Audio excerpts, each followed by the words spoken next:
Oke, terima kasih Violin, terima kasih semuanya teman-teman iCare di sini untuk waktunya dan kesempatan buat saya juga untuk sharing. Saya Haryati Wijaya, panggilannya Faye. Saya pernah kena cancer dulu Oktober 2016. Saya divonis kanker serviks stadium 4B, jadi udah yang paling akhir ya waktu itu. But miracle has happened, ya keajaiban terjadi gitu ya. Saya Juni 2017 itu dinyatakan bersih. Jadi gara-gara sakit itu, di saat sakit itu saya justru melihat bahwa sebetulnya ya sakit ataupun cobaan apapun dalam hidup, kalau kita bisa melihatnya dengan positif, embrace it, tidak kehilangan semangat, tidak putus asa, tetap berusaha memberikan yang terbaik, itu hanya akan membawa kita menjadi pribadi yang lebih baik, dan itu adalah blessing, itu adalah berkat. Nah, saya akan share a little bit di sini. Sebentar ya. Kelihatan nggak screen saya? Ini adalah kekuatan dari rasa syukur, bersyukur. Ya, berterima kasih gitu ya. Nah, orang biasanya suka tanya sama saya, menurut kamu nih Faye gitu kan, sebenarnya apa sih resepnya bisa sembuh gitu kan? Padahal waktu itu kan divonisnya udah stadium akhir ya, udah tinggal kayak satu langkah di depan exit gate gitu ya. Waktu itu pertanyaan orang membuat saya berpikir sebetulnya apa ya, betul juga gitu ya, tentunya kemurahan hati Tuhan gitu kan. Ada keajaiban miracle dari Tuhan. Tapi dari diri saya selalu percaya bahwa apapun itu dalam hidup, untuk bisa berhasil itu always takes two to tango. Selalu ada dua sisi harus bekerja sama. Nggak mungkin terjadi kalau hanya satu. Misalnya cuma berdoa aja berharap Tuhan melakukan sesuatu, tapi saya nggak melakukan sesuatu. Pelajaran yang saya dapat adalah bahwa ya yang menyembuhkan saya adalah happiness, dan kebahagiaan itu tidak tergantung pada situasi saya saat itu seperti apa ataupun apa yang saya miliki. Tetapi sebetulnya dari apakah saya bisa berterima kasih, bersyukur atas apa yang saya miliki. Nah, kalau saya bisa menjadi diri saya sendiri, nggak perlu pura-pura jadi orang lain. Pada saat saya bersyukur dan berterima kasih atas apapun saya, gitu kan, menerima diri saya, tidak menghukum diri saya sendiri, gitu kan, menerima diri saya apa adanya dan mencintai diri saya tanpa syarat, gitu ya. Nah, saya taruh di sini foto. Jadi ini yang saya tadi bilang, in between my chemotherapy, di antara kemo saya, tadi kan saya bilang di rumah sakit ya, kali saya belajar segala macam online gitu ya, tentang raw food, ayurvedic food gitu kan, tentang herbal, yang sama sekali saya dulunya nggak tahu apa-apa. Kerjaan saya itu, hidup saya itu selalu di dunia digital gitu kan, digital bisnis. Pertama kali divonis sakit gitu, ya kaget, dan hal pertama yang saya pikirin tuh sebenarnya waktu itu adalah, aduh gimana ya, saya bukan takut mati, tapi saya takut, bukan takut sih, tapi lebih ke arah khawatir, ini gimana ya saya ngomongnya sama my family, karena sejak my dad passed away, saya anak paling gede gitu kan. So basically saya supporting my family lah. Duh nanti my mom gimana ya? Ya, jadi itu kenapa nggak bisa bahagia tuh biasanya gara-gara ya ego sendiri gitu kan, punya standar sendiri, atau standar yang biasanya kita lihat dari sosial di sekitar kita, misalnya kan ukurannya gitu kan, contoh lah gitu, kalau kita waktu kecil kalau dibilang iya harus rajin belajar ya, biar pinter, udah gede itu ukuran sukses itu harus jadi misalnya dokter, insinyur atau apa gitu kan, kalau zaman kecil gitu kan. Jadi udah ada sosial norm yang di set buat tiap orang, padahal kan belum tentu menjadi itu adalah sama dengan bahagia gitu kan. Nggak pernah berpikir bahwa sakit itu bisa sesakit itu, dan maksud tuh ya saya pikir waktu itu saya adalah orang yang kuat lah ya, orang yang tough gitu kan, bukan anak cengeng gitu ya. Jadi saya pikir that's okay lah, saya akan bisa ngadepin ini semua gitu kan, waktu awal tuh sebelum beneran start kemonya. Ya, sakitnya seperti apa sih, Bey? Sakitnya secara ya sampai ke tulang-tulang. Ini kan tiap obat kemo kan reaksinya lain-lain ya. Kebetulan kan saya septik gitu ya, obat kemonya lain juga.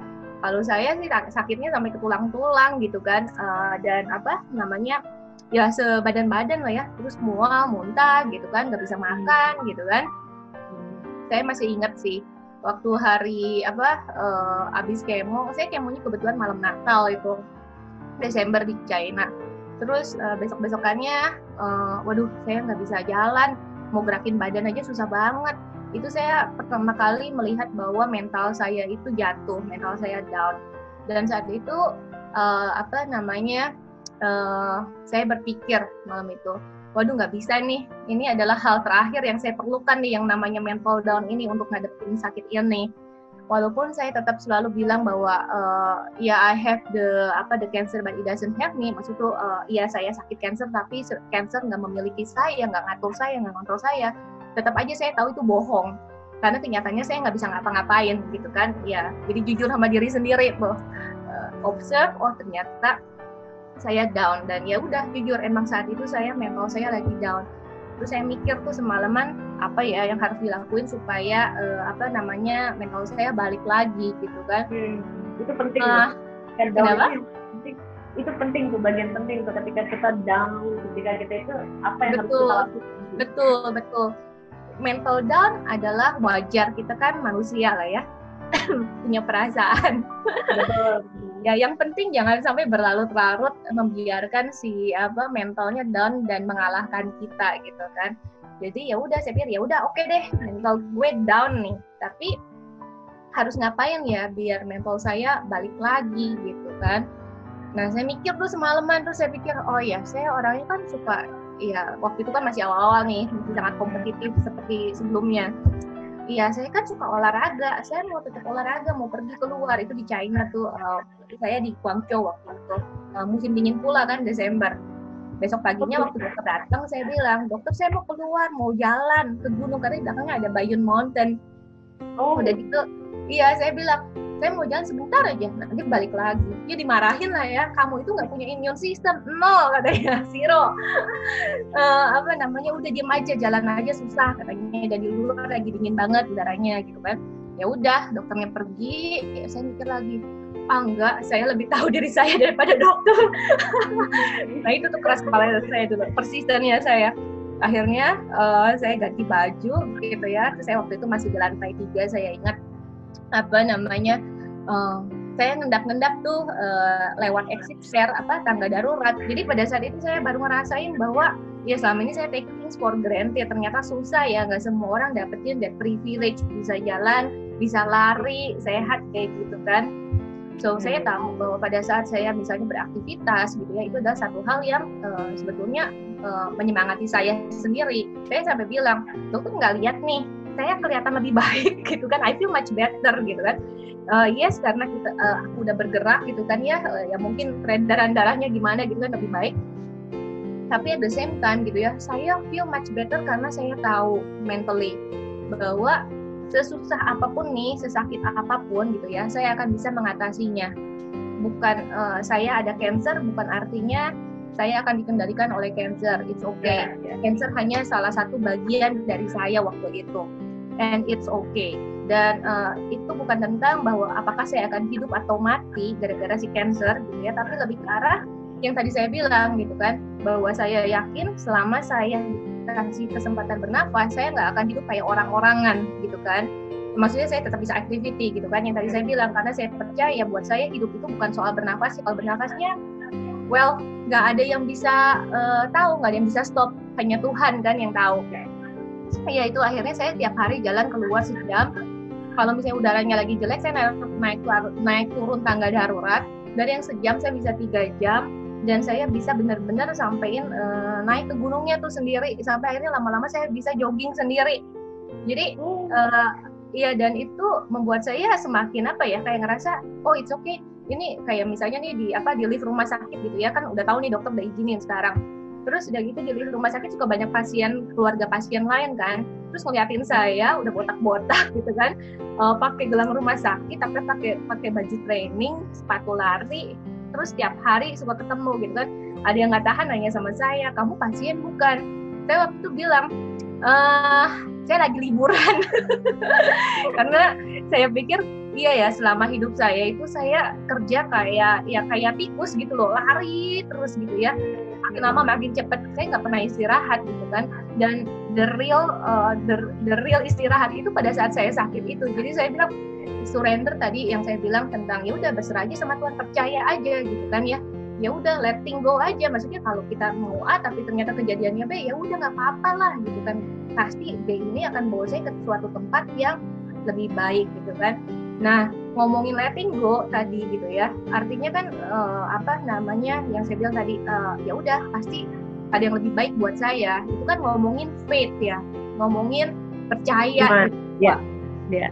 Kayak bahwa apapun yang diberikan kepada saya itu ya emang yang terbaik gitu ya. Jadi nggak usah marah, nggak usah kecewa, tapi lebih ke arah ya udah apa sih yang harus saya pelajari di sini gitu kan.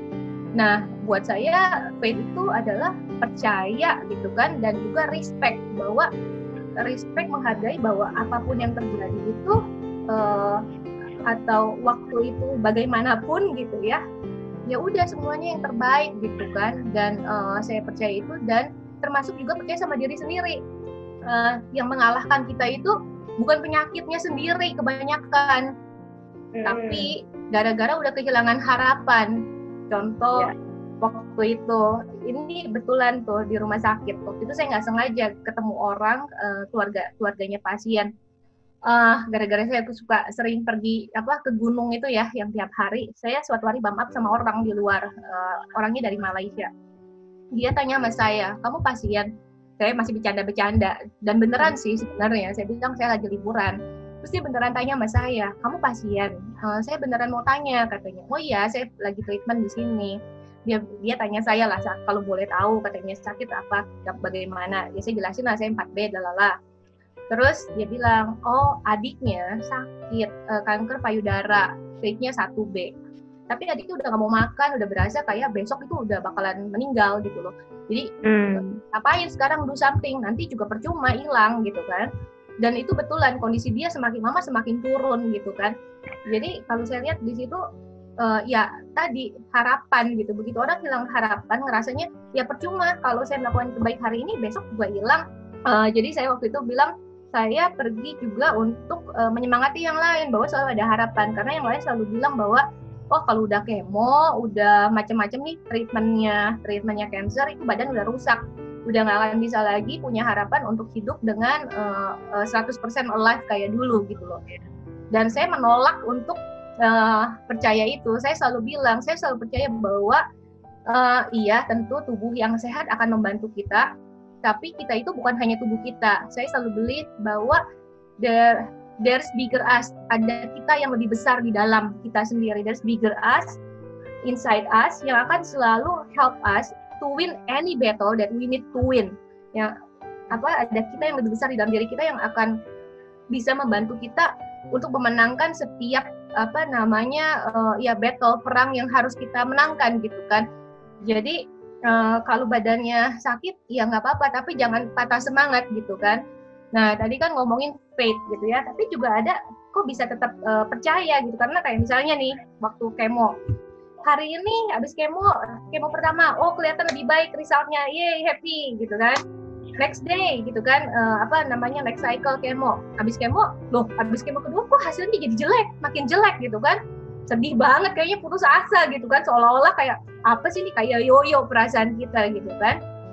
Nah saya belajar dalam perjalanan itu, kadang-kadang up and down waktu habis kemo, nggak peduli kemonya makin banyak apakah akan sembuh, apakah hasilnya akan lebih baik atau enggak, bukan jaminan. Tapi di situ saya jadi belajar sabar. Saya orangnya nggak sabaran. Jadi sabar itu buat saya ya udah, kalau emang hari ini kayak begini, ya udah diikutin aja dulu gitu kan. Saya percaya bahwa semua hal akan terjadi pada waktunya, pada waktu yang baik, pada waktu yang sempurna, pada perfect timing. Dan sabar itu bukan artinya pasif loh, bukan artinya cuma nunggu loh, tapi justru secara aktif untuk tetap menumbuhkan tetap menjaga faith-nya kita, kepercayaan kita tadi. Sakit itu kan sebenarnya memberikan alert, ngasih tahu tubuh kita itu ada di mana. Ngapain saya matiin rasa sakitnya? Ya udah nggak apa-apa, saya enjoy the pain aja gitu kan. Masih belagu waktu awal sampai ngerasa udah sakit banget gitu kan. Tapi betulan again waktu itu saya mikirnya ya udah saya harus cari sakit yang lain tapi yang positif untuk ngelupain sakit yang negatifnya gitu kan. Kalau di sana saya bisa lari ke gunung gitu kan, balik ke Jakarta ya mau lari di mana gitu kan, udara jelek apa segala macam. Saya ke gym, saya masuk kelas RPM. Orang kayak waktu itu kan pertamanya sih orang serem juga nanti saya kenapa-napa. Saya bilang enggak apa-apa, saya tahu diri sendiri, kalau saya nggak kuat saya berhenti sendiri gitu kan. Tapi kalau masih kuat ya saya terusin gitu kan. Dan ya itu cara saya untuk tetap keep my faith up, dalam artian ya tetap saya lakuin hal-hal yang saya suka. Dulu juga sebelum saya sakit emang saya suka ke gym, saya suka RPM, saya suka weightlifting, ya udah lakuin aja seolah-olah emang nggak ada yang cancer itu ya namanya cancer aja, ya udah biarin aja gitu kan. Nah itu yang membuat saya bisa tetap bersabar, tetap bisa saya percaya bahwa ya semuanya ini akan menjadi baik lah apapun hasilnya gitu kan. Jadi ya saya tetap melakukan hal-hal yang saya suka, tetap melakukan hal-hal yang saya mau gitu kan. Dan ini kesimpulannya buat saya yang saya belajar dan ini saya terapkan sampai hari ini. Jadi saya sebetulnya sangat bersyukur Tuhan kasih saya pengalaman dengan cancer, karena saya bisa menjadi orang yang lebih baik, lebih bahagia gitu kan, dan ya lebih dekat dengan Tuhan gitu kan. Buat saya happiness itu, kebahagiaan itu diciptakannya di dalam, bukan dari barang, bukan dari situasi di luar saya. Situasi bisa apa aja, tapi saya punya pilihan bagaimana saya merespon situasi itu. Saya selalu bilang, even sama tim saya kalau di kantor, we are the master of our life, the captain of our soul. Kita itu creator, kita itu masternya dari hidup kita. Mau kita hidupnya seperti apa, kita yang bentuk. Kita kaptennya, bukan orang lain. Keadaan bisa apa aja, tapi hasilnya bisa lain tergantung dari bagaimana kita menyikapinya dan merespon. Jadi kita itu semua sebetulnya the creator, kita itu penciptanya, pencipta dari hidup kita sendiri. Mau jadi bagus, mau jadi jelek gitu kan, mau jadi susah, mau jadi gampang, sebenarnya tergantung kita. Balik lagi semuanya itu supaya bisa happy tadi, intinya menerima diri sendiri apa adanya, menyayangi diri sendiri gitu kan, karena kalau kita nggak sayang diri sendiri, bagaimana kita bisa sayang sama orang lain? Kalau isi gelasnya kita nggak penuh, apa yang mau di-share sama orang lain, mau dibagi dengan orang lain? Penutup aja nih, ini yang saya tulis, saya menulis buku waktu itu. Nanti, saya kemarin ini kirim sama Violin soft copy-nya ya. Kalau ada yang mau dan mau di-share ke yang lain, silahkan Violin. Sudah saya share. Ya. Buat saya selalu bilang beyond challenge and obstacle, beyond pain and darkness, lies strength and blessing. Jadi di luar dari kesulitan atau tantangannya itu sendiri gitu kan, di luar dari jadi lihat itu nggak cuma dari susahnya aja, lihat itu nggak cuma dari sakitnya aja, tapi lihat yang menjadi dasar dari semua itu tuh sebenarnya apa? Adalah kekuatan dan juga berkat. Kekuatan karena kita nggak pernah akan menjadi kuat kalau kita nggak pernah ditempa dengan yang namanya challenge tadi. Kita nggak akan bisa bertumbuh kalau misalnya nggak dapet challenge tadi. Makanya itu adalah berkat, blessing. So, pada saat kita menghadapi kesulitan, menghadapi tantangan, pertama disyukuri dulu. Jangan nyerah, keep giving our best. Dan tetap belajar dalam perjalanannya. Kalau dikasih kesulitan, dikasih tantangan, sebenarnya ya kita belajar. Sebenarnya aku disuruh belajar apa sih nih sama Tuhan gitu kan dengan kesulitan ini, dan mengubah kesulitan tersebut menjadi berkat untuk kita, karena pada saat kita bisa belajar dari setiap kesulitan itu, kita akan menjadi, pada saat kita lewatin kesulitannya, kita udah menjadi pribadi yang lain, bukan orang yang sama lagi, dan pastinya lebih baik. Challenge adalah blessing. Mereka itu challenge itu selalu bring out the masterpiece in us, the best in us. Itu aja. Jadi tetap semangat. Nah, pertama kali awal divonis cancer cervix, pengen tahu, kita kan sebagai wanita kita pengen tahu nih, di sini ada ibu-ibu juga semua, apakah kita juga rajin pap smear atau tidak pap smear atau gimana sih? Sehingga tiba-tiba bisa tahu, tiba-tiba tahu langsung kok 4D gitu kan nggak hal yang lazim. Kita orang ada stepnya 1, 2, 3, tiba-tiba langsung 4D. Cukup serem gitu. Itu gimana ceritanya, Dik? Ya, jadi very good question. Saya sebenarnya pap smear loh, setahun sekali gitu kan. Oke. Nggak ke detect. Terus udah gitu tanda-tandanya apa ya gitu kan, kalau misalnya orang bilang sorry keputihan gitu ya, kan itu kayaknya hal yang wajar gitu kan kalau lagi stres, lagi kecapean gitu kan, dan kerjaan saya emang sangat stressful gitu kan dan sangat capek gitu ya. Ya jadi saya nggak ngeliat itu sebagai sesuatu yang kayaknya berbahaya atau gimana gitu kan. Ya, sekarang kondisi kesehatannya berarti udah clear ya, di Juni 2017 sudah dinyatakan clear ya? Iya betul, jadi ini satu hal yang lucu juga kalau tadi kan ngomongin dari awalnya cara ketahuannya nggak sengaja, kayak udah pokoknya udah ada yang ngatur ya, makanya ini bukti bahwa semua udah ada yang ngatur gitu ya, Tuhan udah ngatur. Saya bisa sampai ke China, ketemu orang-orang yang emang saya harus ketemu gitu kan. Terus yang lucunya lagi juga pada saat saya sembuh, itu kan saya dikasih tahu bulan Juni, saya masih ingat tes PET-CT-nya itu 1 Juni 2017. Tanggal 3 saya dikasih tahu saya clear, sembuh gitu kan. Cik, ini yang sebelum yang terakhir nih, mau tanya juga nih, Cik, bedanya apa sih Cik sebelum, jadi pola atau prinsip hidup sebelum kena cancer dan setelah kena cancer yang sangat signifikan, maksudnya itu yang primary banget bagi Cik Faye sendiri, yang sebelum dan sesudah kena cancer Cik? Ya, jadi tadi saya bicara tentang surrender. Jadi dengan saya sekarang berserah, pokoknya saya udah dengan niat baik saya melakukan yang terbaik, ya udahlah hasilnya mau apa nggak apa-apa, percaya aja itu yang terbaik gitu. Jadi nggak pakai stres, lebih happy dan jadi selalu apapun itu ya udah bersyukur aja.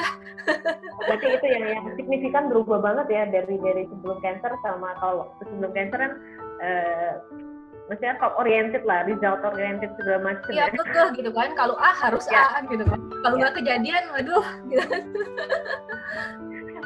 Dengan kita ini kan pasien cancer, maksudnya kita ini kan rentan sama stres, rentan sama imun tubuh segala macam. Nah itu gimana cara kita untuk kelola segala macam di profesionalitas? Ya, very good question. Ada 2 hal sih kalau menurut saya. Saya ngomong nomor 1 dulu nih, yang paling penting menurut saya. Tadi saya sempat bilang bahwa sebenarnya happiness itu adanya dari dalam diri sendiri, nggak terkait sama situasi di luar. Sama kayak kerjaan, up and down pasti ada gitu kan. Tapi pada saat kita nggak membuat itu jadi attachment sama diri sendiri gitu kan, ya kita tetap bisa bahagia. Stresnya cuma di permukaan kulit aja udah deh gitu kan, mandi hilang gitu kan, jadi nggak dibawa ke hati. Itu yang paling penting. Jadi kayak misalnya contohnya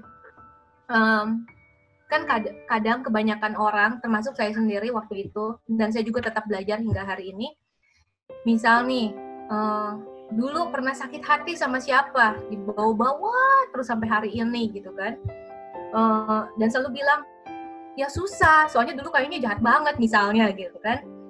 Tapi kan sebenarnya ya, coba kalau kita tulis ulang, ini yang saya selalu bilang sama teman saya saya bilang coba deh lu tulis ulang tapi membuat cerita itu sebagai orang ketiga, jadi lihat dari sudut pandang yang lain. Yang namanya sakit hati itu tiba-tiba hilang loh, kehilangan kekuatannya loh gitu loh. Jadi intinya apa, yang udah pas is a past, itu adalah bagian dari story pembelajaran yang kita harus belajar.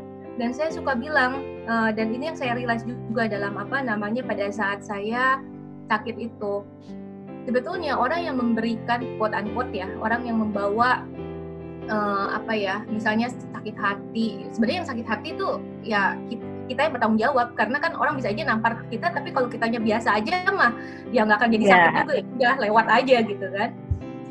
Orang yang membawa challenge gitu ya, yang kebetulan dipilih untuk membawa challenge itu untuk diri kita, sebetulnya itu adalah angel. Semakin besar challenge yang orang itu kasih buat saya realize actually he or she is the biggest angel in my life, karena aku bisa belajar mempunyai pelajaran terbesar actually dari orang-orang ini. Jadi kalau orang bilang kita musuh kita adalah tempat kita belajar, sebenarnya ada benernya. Saya bukan bilang orang ini musuh, tapi lebih karena kalau dulu saya misalnya ngerasa saya pernah sakit hati sama siapa gitu ya, sebenarnya saya harusnya nggak boleh membenci orang itu, karena actually dia membawa pelajaran terbesar yang saya harus belajar supaya jadi lebih baik gitu kan. He or she is the angel gitu kan, biggest angel. Nah koneksinya dengan yang tadi, kerjaan pastilah nggak mungkin nggak susah, mau digital atau apapun dalam hidup, dan kerjaan dalam hidup sehari-hari itu pasti ada. Tapi again balik lagi ke dalam diri kitanya sendiri. Kita mau meresponnya kayak apa? Kita mau take it personally, kalau bahasa saya baper, atau dianggapnya kayak ya udah it's okay. Dia pun sedang belajar dalam hidupnya. Ya, dan dia sebetulnya kalau dia membawa challenge terbesar buat saya itu trigger sesuatu dalam diri saya, artinya saya harus belajar sesuatu. So he or she is actually the angel. Ya udah, terima kasih aja sama orangnya. Emang gak gampang sih awalnya, cuma lama-lama dengan mode seperti itu ya. Jadi ngerasa ya namanya juga orang ya, pada saat kejadian pasti kesel lah ya gitu ya, sebel. Cuman ya udah, terus saya cuma mikir kenapa sih gue sebel? Dipikir lagi, ya udah, jadi yang kayak tadi begitu dipikir lagi sebenarnya nggak ada apa-apa sih, ya udah it's okay gitu loh. Nah jadi kesulitan atau challenge apa, mau stressful kerjaan atau di rumah atau dimanapun, balik lagi sih kalau ngomongin balik lainnya ke Cancer gitu ya. Ya yang penting menjaga hati kita tetap bahagia. Caranya gimana? Bukan tergantung orang lain, tergantung kita sendiri. Orang lain mau ngapain terserah deh. Tapi yang penting kita jaga cara pandang kita tadi. Kita mau pandangnya secara baper, dibawa perasaan, atau kita lihatnya, oh dia juga lagi belajar, it's okay. Dia juga nggak maksud kayak gitu. Dia juga punya pain-nya sendiri, dia juga punya bitterness-nya sendiri, it's okay, gitu loh. It's not my problem, gitu kan. Itu satu. Yang kedua, bagian dari itu adalah, ya tetap dong ya, kan kita terdiri dari ada spirit, ada tubuh gitu kan. Ya tubuhnya juga harus dipelihara gitu kan. Ya kalau saya sendiri, jadi ini nggak ada yang salah, nggak ada yang benar lah ya. Ini saya ngomongin diri saya sendiri.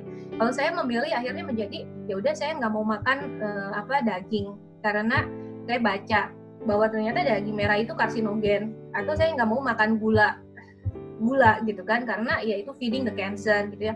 Ya kalau saya tahu itu semua dan saya tetap melakukan, namanya saya bodoh dong. Jadi ya, tapi yang kayak tadi saya bilang, ya saya juga nggak mau, saya nggak bisa makan apa-apa kan, kayaknya kesannya hukuman nih gara-gara sakit, atau jadi saya berada di dalam ketakutan kan, karena fear, takut, akhirnya saya nggak makan segala itu, yang ada saya tersiksa sendiri, nggak happy dong, balik lagi kan, nggak mau, mau happy gitu kan. Jadi jangan sampai yang tadi itu jadi kayak hukuman buat saya. Makanya saya kebetulan ya udah, saya jalan dari saya sendiri. Ya udah, kalau orang lain bisa bikin makanan enak dari yang nggak sehat, masa sih dari yang sehat nggak bisa bikin makanan yang enak juga gitu kan?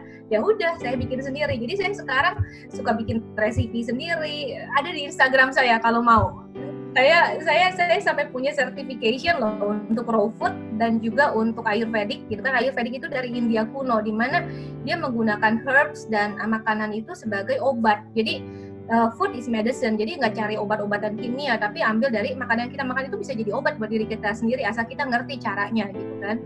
Tetap semangat, jangan pernah menyerah ya kan, keep giving our best, tetap selalu memberikan yang terbaik dari kita, bahwa semua kesulitan itu sebetulnya adalah berkat. Kalau kita bisa mensyukurinya, kita bisa belajar dari situ, kita akan menjadi orang yang lebih baik. So jangan menyerah, challenge itu adalah berkat. Oke. Thank you Cive, semangatnya, positive thinkingnya, semua tertransfer bagi kita semua hari ini. Terima kasih waktunya. Oke, kalau gitu. Senang sekali ketemu Cive hari ini. Kami dari iCare secara pribadi ngucapin special thanks buat Cive udah mau berbagi buat kita semua ya. Semoga apa yang disampaikan Cive hari ini buat kita semua, positive thinkingnya, segala macamnya, itu benar-benar jadi satu inspirasi buat kita semua. Terima kasih.